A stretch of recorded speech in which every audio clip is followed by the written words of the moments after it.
Saudações, confrade e confreira, você está na Confraria de Línguas Clássicas. Eu sou o professor Hudson Canuto e vou acompanhar você nessa impressionante jornada do aprendizado das línguas clássicas. Se você chegou aqui agora, caiu de paraquedas nesse canal, seja muito bem-vindo, seja muito bem-vinda, mas advirto-lhe que começar dessa aula 57 não lhe será muito útil, porque o estudo de uma língua implica obedecer, seguir uma determinada sequência didática.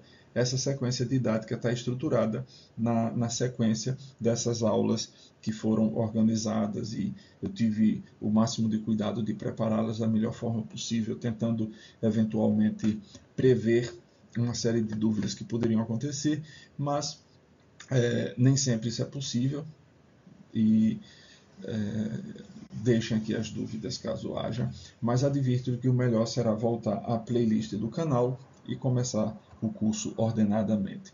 Hoje vamos para a segunda parte daquela lição que a gente viu na aula passada, né? De Augusto et Aulibus Loquentibus, em que Augusto encontra, voltando de uma batalha na região do Axio, contra Antônio, encontra-se com um operário que lhe oferece um corvo falante e que bajula a Augusto e termina recebendo por esse corvo a quantia de 20.000 numos, 20 milheiros de moedas. Então, vamos partir daí, porque há uma novidade, um desfecho do caso. Então, aproveite e já curta esse vídeo, inscreva-se no canal se você ainda não está inscrito e venha fazer parte dessa confraria. Vamos fazer o conhecimento das línguas clássicas crescer e logo aumentaremos bastante. Deo volente. Estamos na página 121 e 122 aqui do Gradus Primus, estamos chegando já próximo do fim. Esse livro consta de 30 lições, estamos na 27, faltam ainda mais 3 lições para a gente concluir essa temporada. Vamos adiante. Aqui o exercício da aula passada, como eu tive que regravar aquela aula, muitos de vocês já estão sabendo, por conta da captação do áudio, que não foi feita, eu esqueci de comentar quando falei dessas atividades, desse quo. Quo é um pronome adverbial de lugar para onde. Quo significa para onde. Inclusive, no vídeo que eu tinha gravado, cujo áudio não ficou registrado, eu contei da lenda. Deixa eu só pegar aqui o livro.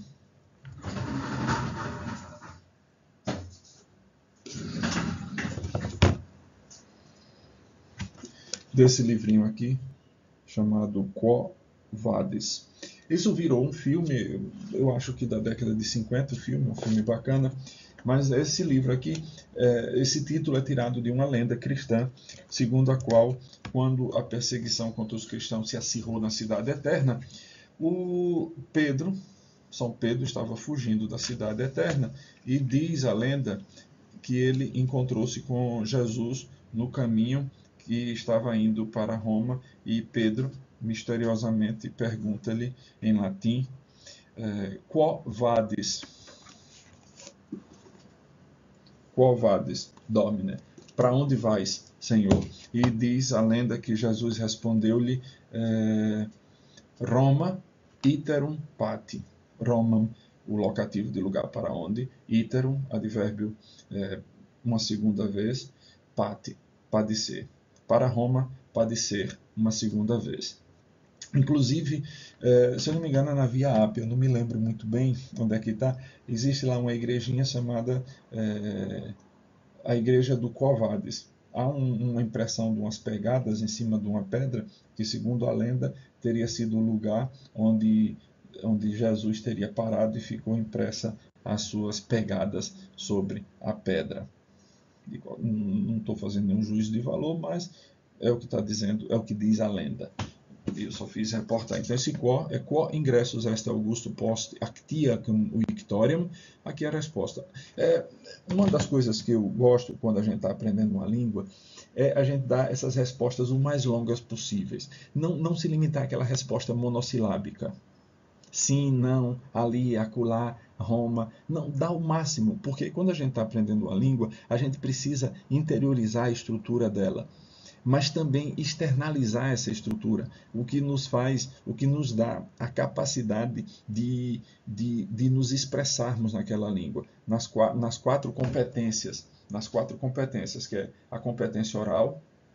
A competência oral é dividida, na verdade, são duas competências divididas em duas, cada uma delas em duas subcompetências. Então, você tem a competência oral, que é dividida em auditiva, a capacidade de ouvir e a capacidade de falar. Depois, a competência escrita, que também é dividida em duas subcategorias, a capacidade de entender o que está escrito e a capacidade de fazer-se entender por escrito. Então, a primeira é entender o que se diz e fazer-se entender oralmente, entender o que está escrito e fazer-se entender oralmente. Então, tentem responder com o máximo de palavras possíveis. Então, aqui, olha, eu retomo: Augustus post actiacum victoriam ingressus est Romam, usando o locativo. Quem apud actium vicerat, a quem ele vencera no actio, Augustus Antonium apud actium vicerat. Eu poderia até ter posto em negrito esse Antonium, mas eu só botei o Roma para destacar a ideia, né? Quis occurrit Augusto, esse quis com S significa que é um interrogativo. Ele é quis no singular e qui no plural. Mas se você puser qui occurrit Augusto, também está certo. Mas fica mais bonito o quis, soa melhor. Occurrit Augusto opifex quidam. Veja, aqui a gente está praticando o uso do dativo com o verbo occurrere. Ocorrera a Augusto um operário. Quid tenebat opifex? Opifex corvum loquentem tenebat. Quanti emit auvem officiosam? Augusto poderia ter posto auvem officiosam vigint milibus numorum emit, mas eu optei aqui por corvum. Então vejam, eu vou já procurar a partir de agora trazer a resposta, porque aí me desobriga de fazer aquelas respostas lá no Telegram, que às vezes comem muito mais tempo do que vocês possam imaginar, e essa aqui, rapidinho, dá para fazer. Aqui está a lição de Augusto et alibus loquentibus secunda pars apparet alter corvus. Só que os opífices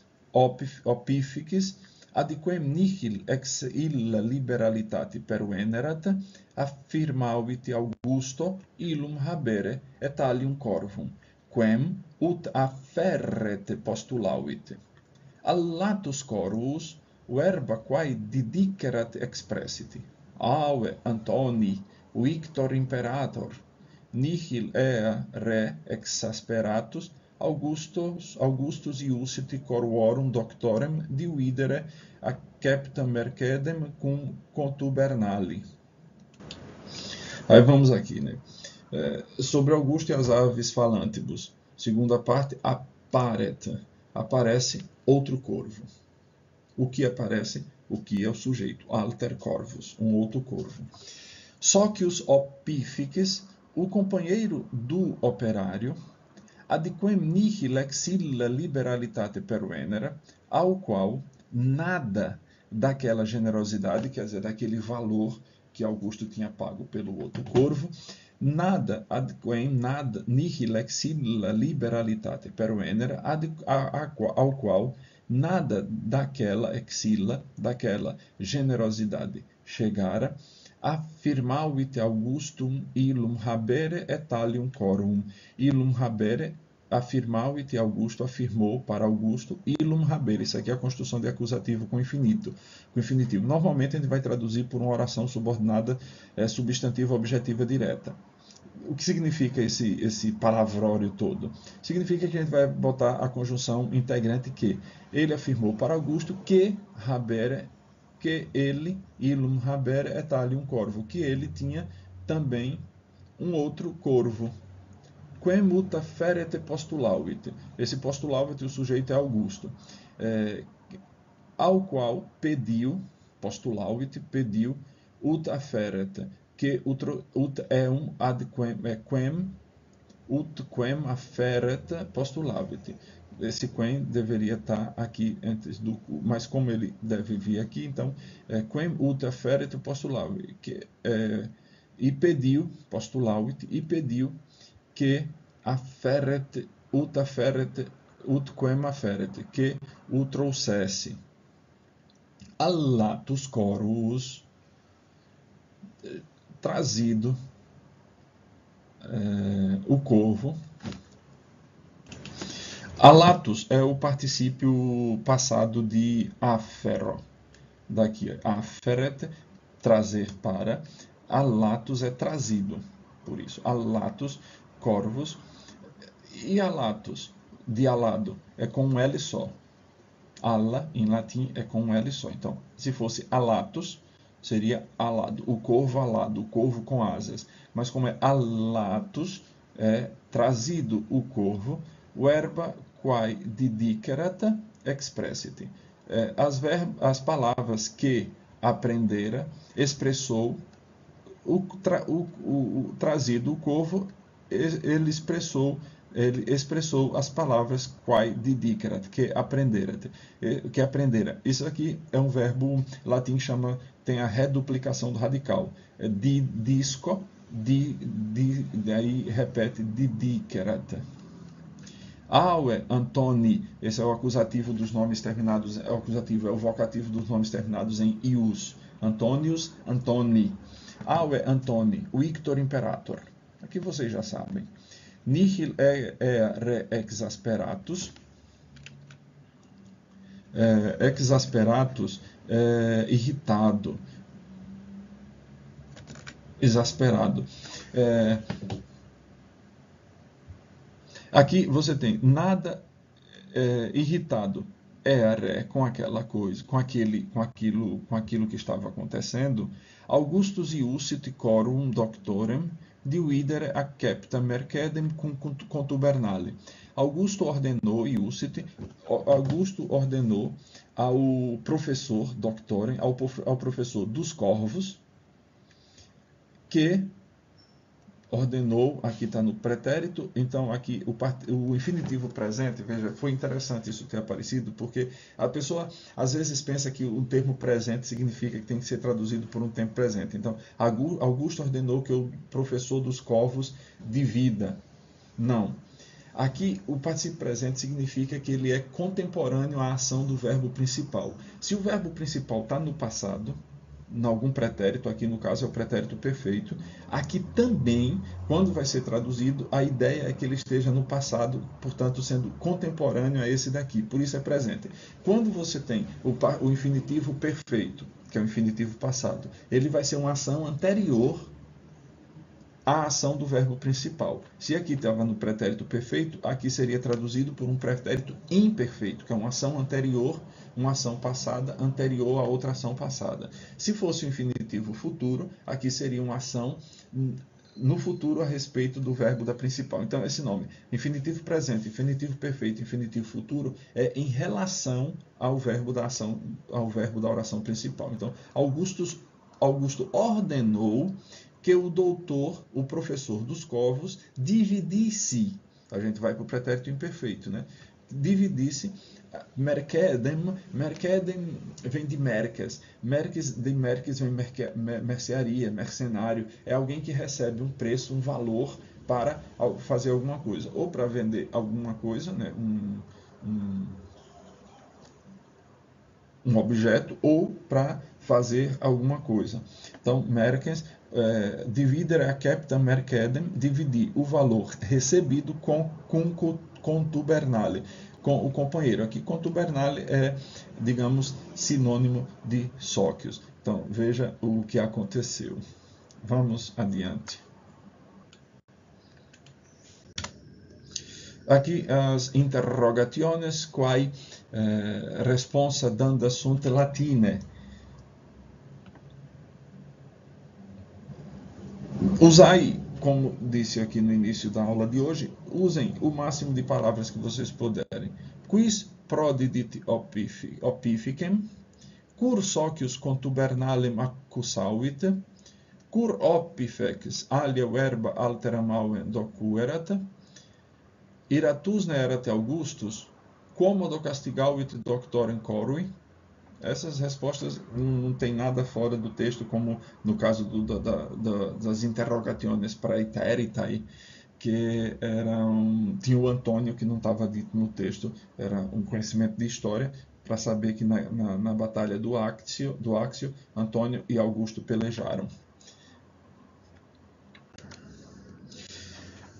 Meus caros, se há uma lição que a gente pode tirar desta aula de hoje, é que aquilo que os nossos antigos, os nossos avós, os nossos maiores já diziam: a mentira tem pernas curtas. Toda malícia será revelada. Cedo ou tarde aparecerá e você será desmascarado. Que é o que acontece com aquele Opifex Quidam que tentou ludibriar Augusto, levando-lhe como se fosse alvis rara, cara alvis, como a gente viu lá no outro, como se fosse uma coisa única, aquele corvo falante. Então, meus caros, é preciso a gente medir e ter muito cuidado com as palavras que dizemos, obrigatoriamente com qualquer mentira que a gente possa contar, e ter muito cuidado com a verdade. Porque, às vezes, duas coisas interessantes a gente notar. Às vezes as pessoas acham que ser sincero é dizer tudo quanto pensa. Não é. Pense o seguinte: ninguém está interessado em saber o que você pensa. Isso é uma coisa sua. O que você pensa é seu, guarde para você.